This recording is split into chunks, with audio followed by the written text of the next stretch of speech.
ጀግናው መድብልን ብሩክን አገኘው። ብሩክን በሰዓቱ ራሱን ስቶ ወድቆ ስለነበረ ብዙ መከራና ችግር ስላደረሱበት ራሱን አያውቅም ነበረ። እንዲሁም ደግሞ ሰዎችን ሲፈልጉ የሚቀብሩበት ሲፈልጉ ደግሞ ቆሻሻ የሚያጠራቅሙበት ቦታ ጥለውት ነበረ። ውስጥም የሚጠቁማቸው ሰው አግኝተው ስለነበረ በዚህ ምክንያት ውስጥ መግባት ችለዋል ማለት ነው። ነገር ግን በሰዓቱ ብዙ ግርግርታና ብዙ ወከባ ስለነበር የተኩስ ልውውጥ ሲሰማ ብሩክም እንቅስቃሴ ጀምሯል ማለት ነው። አሁንም ወንድም ደረስኩልህ በማለት እንግዲህ ቃለ መሐላ አድርገዋል።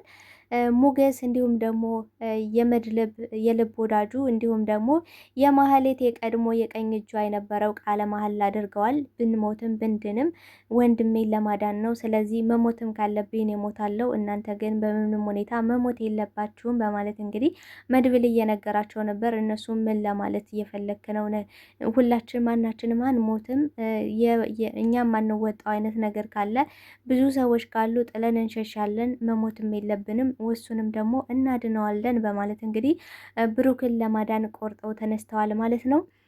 ዝና ፈሪውም እንግዲህ ለማህሌት በመደወል አሁን ላይ የት ነው ያለው መድብል የት እንዳለ ልታጣሪልኝ ይገባል በማለት እንግዲህ ለማህሌት ደውሎ ነበረ። በነገራችን ላይ ግርግርታ አለ እና የት እንዳለ አሁኑኑ እንድታጣሪ ይፈልጋለሁ ባለ ሰዓት እኔ ለማን እደውላለሁ በዚህ ሰዓት ማንንስ አገኛለሁ በማለት ነበር የመለሰችለት። ካሌ ሙሲሳ ዛሬ ማታ አሳውቃለሁ ብሎ ስለነበረ ዝናን በጉጉት እየጠበቀ ነበረ። አሁን ደግሞ እንደዚህ አይነት ነገሮችን ሲሰማ ዝና ፈርቷል። በቃ የመጨረሻ ደረሰ ማለት ነው በማለት እንግዲህ በፍርሃት ተውጧል። በሌላ በኩልም ሉላና ጠበቃው አላስፈላጊ ነገሮችን እያስገድዳት ነበረ። አብረን ካልተኛን ሙቼ እገኛለሁ፣ የምትፈልጊውን እያንዳንዱን ነገር አሟላልሻለሁ፣ እንዳንቺ አይነት ቆንጆ ሴት መግደርደር የለባትም፣ መሆን ያለበትን ነገር አድርጊና እሺ በይ፣ እንደዚህማ ሞኝ አትሁኝ በማለት እያስጨነቃት ይገኛል። ነገር ግን እሷ ማትወጣልኝ ከሆነ ፖሊስ እጠራለሁ፣ እንዲሁም ደግሞ ሞገስ እየመጣ ነው ውጣልኝ በማለት ስትጠይቀውም እሱ ግን በፍጹም ሊወጣላት አልቻለም። እባክህ በሚስት በልጆች ለለመን እያለች እየተማጸነችው ነበረ። ነገር ግን አንድ ነገር ከተስማማሽ ብቻ ነው መውጣልሽ ነበር ያላት። እሱም ደግሞ ከምፈልግሽ ቦታ ልትመጭ እንደገና በማንኛውም ሰዓትና ሁኔታ ነይ ስልሽ ልትመጭ በዚህ ቃል ከገባሽልኝ እወጣልሻለሁ በማለት ተስማምቷል። ሉላ ትልቅ ችግር ውስጥ ገብታለች። ሰላም ጤና ይስጥልኝ ውድና የተከበራችሁ የቻናሌ ቤተሰቦች ተወዳጁን ድራማ ምሳሌ ክፍል 99 ወደ እናንተ ይዤላችሁ መጥቻለሁ። በዚህ ክፍል ላይ ብዙ ነገሮች ተፈጥረዋል።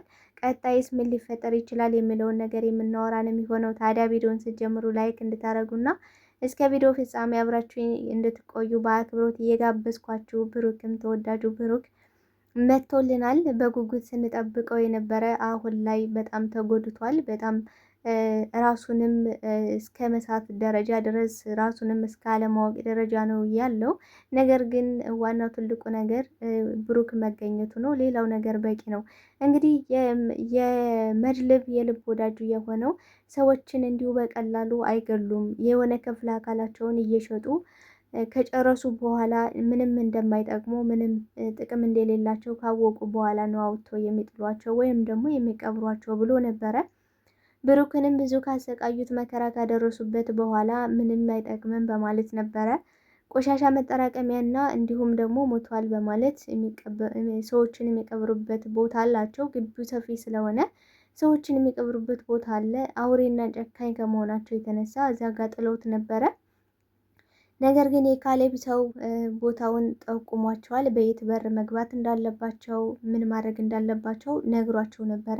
ነገር ግን ያ ሰው ፊት ለፊት ካገኛቸው ተኩሶ እንደሚገላቸውም እንዲሁም ጭምር ተናግሯል። ምክንያቱም ሰዎቹ በጣም አውሬና ጨካኝ ከመሆናቸው የተነሳ ሰዎችን ፊት ለፊታቸው ሲገሉ እንዲሁም ደግሞ የተለያየ ክፍል አካላቸውን ሲያወጡ ስለሚያዩ በዚህ ምክንያት እንደ ትንሽዬ ስህተት መስራት አይፈልጉም። አእምሯቸውን እንግዲህ መድብል ምን ብሏል? አእምሯቸውን ጭምር ነው የተቆጣጠራቸው ካሌብ ብሏል ማለት ነው። ስለዚህ ሁለ ነገራቸውን ስለተቆጣጠሯቸው በፍርሃት ስለተዋጡ የፈለገ ነገር ቢፈጠር ፊት ለፊት ከመጋፈጥ ወደ ኋላ አይሉም ማለት ነው።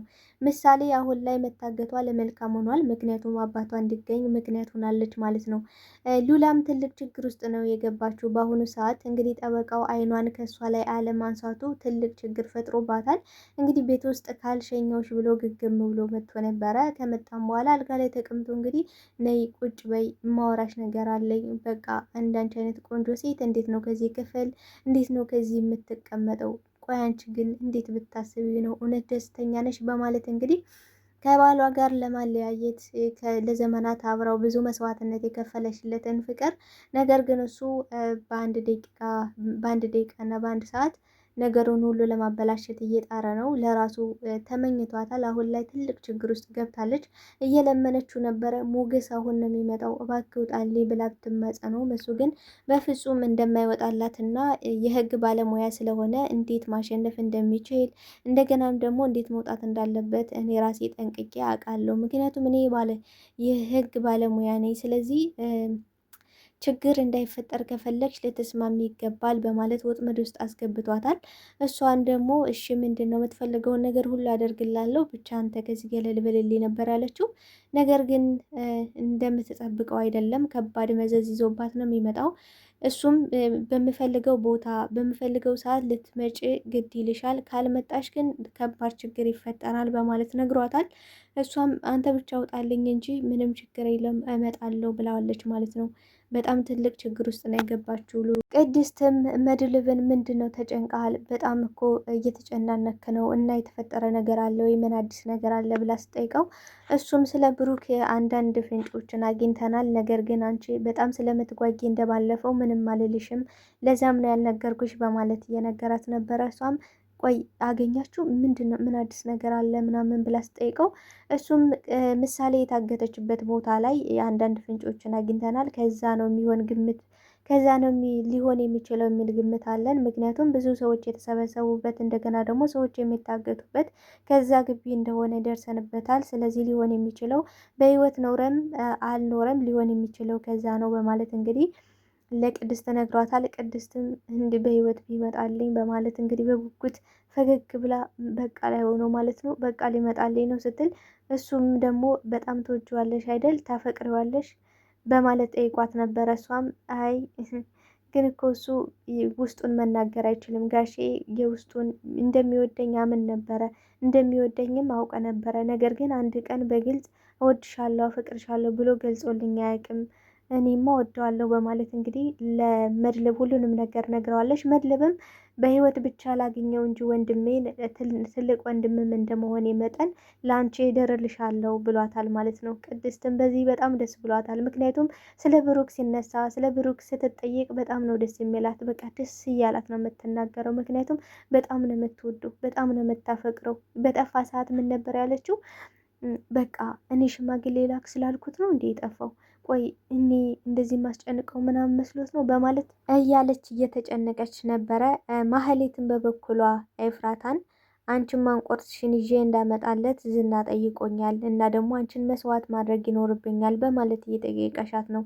ቆይ እኔ እህትሽ አይደለሁም እንዴ? እኔ አላሳዝንሽም? ለምንድን ነው እኔን መስዋዕት የምታደርጊኝ ብላ ስጠይቃት አንቺን ካልወሰድኩለት ሁለታችንም ይገልናል፣ ሁለታችን ከምንሞት ደግሞ አንቺ ብቻ ብትሞች ይሻላል፣ ስለዚህ ከወዲሁ ነፍሴ ማር ልበልሽ በማለት እንግዲህ ነፍሴ ማር እያለቻት ነው። ኤፍራታ በበኩሏ በጣም ፈርታለች። የለችም ጠፍታለች በይው ወይ ደግሞ ጸበል ሂድ እንዴ የት ልደበቅ በማለት በፍርሃት ተውጣለች። እሷም በባለፈው ዝም ብዬ አልሞትም መሞት ከሆነ አልፈራም ምናምን ስትያል ነበር። ያጎራሽ ሁሉ የት ሄደ? እስኪ አሁን መጥቶ መድብል ያግዝሽ ወይ ደግሞ ያድንሽ በማለት ትገኛለሽ። እሷም እንደ እህት አንቺን አሳልፌ ላለመስጠት እየሞከርኩ ነው፣ ነገር ግን መጥቶ ከወሰደሽ ምንም ላደርግ አልችልም። እሱ ከጠየቀኝ የለችም እለዋለሁ፣ ግን ደግሞ ማንቆርቷን ይዘሽ አምጪልኝ ብሎኛል በማለት እየጠየቀሻት ነው። ነገር ግን ማህሌት ወዬ ገንዘብ እሰጥሻለሁ ያለሽበትን ቦታ አፈላልገሽ አምጫት ቢላት አንድ ሁለት ሳይል ታደርገዋለች። እህትነት ምናምን ተብሎ ነገር በማህሌት ቤት አይሰራም። እንግዲህ እነ ካሌብ በያዟት ሰዓት ለምንድን ነው እንደዚህ ያደረግሽው? ለምን እንደዚህ ያደረግሽ ብላ ስንት ውረጅብኝ ስትወርድባት ነበረ። እንግዲህ እያወጣጣሻት ነበር። ቆይ መድብል ምን ብሎሽ ነው? በምን አስፈራርቶሽ ነው? ወይስ ደግሞ ምን ያህል ገንዘብ ነው የሰጠሽ? እያለች ስታስፈራራት ነበረ። አሁን ለመምሰል ብዙ ነገሮችን እንደምትረዳት፣ እንደምትደግፋት፣ እንደ እህት እንደምትሆንላት እየነገረቻት ትገኛለች። ዝና በስተመጨረሻም ቢሆን እንዳለቀለት ገብቶታል። ምክንያቱም አሁን ላይ ብሩክን ለማዳን ደፋ ቀና እያሉ ያለ የሌላ አቅማቸውን ተጠቅመው እየለፉ እንዳለ እንደገና ደግሞ ሄደው ከዛ ሙከራ በሚያደርጉበት ሰዓትም እንግዲህ የተኩስ ልውውጥ ስለነበረ እንደምንም ብለው ማምለጥ ችለዋል። ነገር ግን በዛ አጋጣሚ ከኛ ሰዎች ማንም ማምለጥ አይችልም ብሎ ያስብ ነበረ ዝና። ከዚህ በፊት እንግዲህ ዝና ጉራ እኔን ማንም ሊነካኝ ሊደፍረኝ የሚችል አካል የለም እያለ ሲወጣጠር ነበረ። ሽጉጥ እንኳን ሲደቅንበት እኔን ምጋ መተኮስ አትችልም፣ አትደፍረኝም እያለ ነበር። ግን እንደማይደፍረው እንደማይተኩስበት የገባው ስለ ብሩክ እንደሚጠይቀው ማወቅ እንደሚፈልግ ስለተረዳ ነበረ እንደዛ ሲጉራራ የነበረው። አሁንም እየተጉራራ ነው የሚገኘው። የኛ ሰዎች አሳልፈው የሚሰጡት ነገር አይደለም። ከሆነም ደግሞ ሞቷል። የሞተውን ደግሞ ቢወስደውም ባይወስደውም ግድ አይሰጠኝም ብሏል ማለት ነው። እንግዲህ ብሩክ ሲደርሱ ምንም አይነት እንቅስቃሴ አልነበረውም።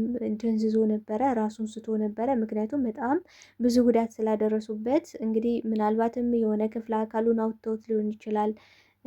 ምክንያቱም እዛ ቦታ ላይ የሚጣሉ ሰዎች ወይ ደግሞ የሆነ ክፍለ አካላቸውን የሚፈልጉትን ፓርት አውጥተው የማይጠቅሙ ሲሆን ነው እንግዲህ ቆሻሻ መጠራቀሚያ ላይ ሰዎችን ከሚቀብሩበት ቦታ ላይ የሚያስቀምጡት። ሉላም ለመጎስ ጠበቃውን መቀየር ይኖርብናል ብላ ስታናግረው እሱም ምን ነው ፈራሽ እንዴ ሰረቅ አድርጎ አየሽ በማለት እንግዲህ እያሾፈ ነው። እሱ ሲሪየስ አልመሰለውም። ነገር ግን የእሷ ጭንቀት እና አሁን ላይ ያለችበት ሁኔታ አስቸጋሪ ነው። ምናልባትም ወደፊት ትልቅ መዘዝ ከዝና የበለጠ መዘዝ ይዞባት እንደሚመጣ እያሰበች ነው። በውጥረት ላይ ነው ያለችው።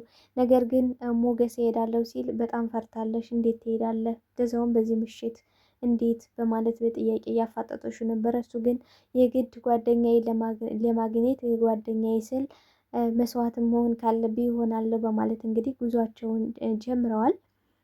ምሳሌ ብዙ አይነት ጥያቄዎችን እየጠየቀች ነው። ቆይ አባቴ መቼ ነው የሚመጣ? በጣም ናፍቆኛል። ቆይ ነገ ነገ ትላላችሁ ግን አይመጣም። ታዲያ እርግጠኛ ሆናችሁ እስኪ ንገሩ፣ ወይ ደግሞ በስልክ አገናኝ እያለች ቅድስትን እያስጨነቀሻት ነው። ቅድስትም ቆይ ምን ልበላት? እሺ ሐሙስ ይመጣ ስትላት ሐሙስ እኮ ነገ ነው ስትላት አይ የወደኛው ሐሙስ እያለች እንግዲህ የምትላት ነገር ሁሉ ግራ ገብቷታል። ምክንያቱም አንደኛ ቅድስት ለራሷ በጣም ተጨንቃለች። ብሩክ እንዲመጣ ትፈልጋለች። ብዙ መስዋዕትነት ከፍላለች። ለምሳሌ እንግዲህ ለመድብል ስትነግረው 6 ዓመት ሙሉ የሰራውበትን የለፋውበትን ገንዘብ ለምሳሌ መታከሚያ ሰጠዋት።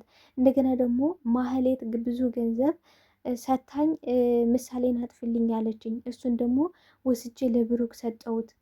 ለምሳሌ ያላደረገቻት ነገር የለም ማህሌት ብላለች። እኔ አሁን ላይ ምሳሌን ሳያት በቃ የሰው ልጅ በቃ እግዚአብሔር ካላለው እግዚአብሔር ጥፊ ያላላት ነፍስ እንደማጠፋ ነው ማያት። አሁን ላይ ሳያት በቃ ታሳሳኛለች ብላለች። ይህን ሁሉ መስዋዕትነትን አሳልፋለች ብላለች። ይህን ሁሉ ነገር ያደረገችው ደግሞ ለማን ብላ ነው ካለ ለብሩክ ብላ ነው። ይህንን መድብል ተረድቷታል። እኔ እያንዳንዱን ነገር ብዙ የህይወት ውጣ ውረድን ችግርን ያሳለፍኩ ሰው ስለሆንኩ በቀላሉ እረዳሻለሁ ብሏታል ማለት ነው። እንግዲህ በዚህ አይነት በር ትገባላችሁ ያላቸው ውስጥም ጠቆማ የሰጣቸው ሰው ግን በስተመጨረሻም ቢሆን ክዷቸዋል ማለት ነው። በዛም ምክንያት እንግዲህ ወደ እነሱ እንዲተኮስባቸው አድርጎ ነበረ። እነሱ ግን እንደምንም ተሸውደው ስለገቡ ወደ ውጭ ነበር ወጥተው የተኮሱት። በዚህም ሁኔታ እንግዲህ የተኩስ ድምፅ ሲሰማ ብሩክ እንቅስቃሴ አድርጓል። ምክንያቱም ሞቷል፣ አይጠቅምም፣ ከዚህ በኋላ ምንም ጥቅም የለውም ብለው ወሮረው የጣሉት ብሩክ እንቅስቃሴ አድርጓል። በዚህም ሁኔታ እንግዲህ የመድብል ቀኝ እጅ የሆነው የልብ ወዳጁ ደርሶለታል ማለት ነው። በዚህም ሁኔታ ብሩክን ማውጣት ችለዋል። ሁላቸውም ወጥተዋል ማለት ነው። አሁን ላይ በጣም ደስ የሚል ነገር ነው። በጉጉት ስንጠብቀው የነበረ ነገር ብሩክ መምጣቱ፣ ብሩክ መመለሱ፣ በተለይ ደግሞ ብሩክ በህይወት መኖር አለበት። በቃ የኦዲየንስ ጥያቄ ይሄ ነበረ። አሁን ላይ ጥያቄያችን ተመልሷል። ብሩክ በህይወት አለ። እንቅስቃሴም ነበረው። እነሱ በቃ ምንም ጥቅም የለውም ከዚህ በኋላ መቀበር ነው ያለበት በማለት እንግዲህ አካፋ እንዲሁም ደግሞ የተለያዩ መጫሪያ ነገሮች ነበረ ካጠገቡ የነበሩት። እንዲሁም ደግሞ ቆሻሻ መጠራቀሚያ ነበር። ግን በስተመጨረሻ ሁሉም ነገር ተፈጽሟል ማለት ነው። ብሩክም ወደ ቤቱ ተመልሷል ማለት ነው። በዚህም ቅድስት ምሳሌም ቤቱ ሙሉ በደስታ ሆኗል ማለት ነው። እንኳንም ደስ ያላችሁ ማለት እወዳለሁ። በዚሁ ለዛሬ ይዤላችሁ የመጣሁት ይህን ይመስል ነበረ። በቀጣይ ፓርቲ ይዤላችሁ የምመጣ ነው የሚሆነው። ቀጣይ ምን ሊፈጠር ይችላል? ሀሳብ አስተያየታችሁን በኮሜንት ሴክሽን ላይ አስቀምጡልኝ። ታዲያ ላይክ፣ ሼር እያደረጋችሁ እንድታበረታቱኝ በአክብሮት እየጠየኳችሁ ከዚህ ውሰናበታችኋለሁ። መልካም ጊዜ ይሆንላችሁ። ባይ ባይ።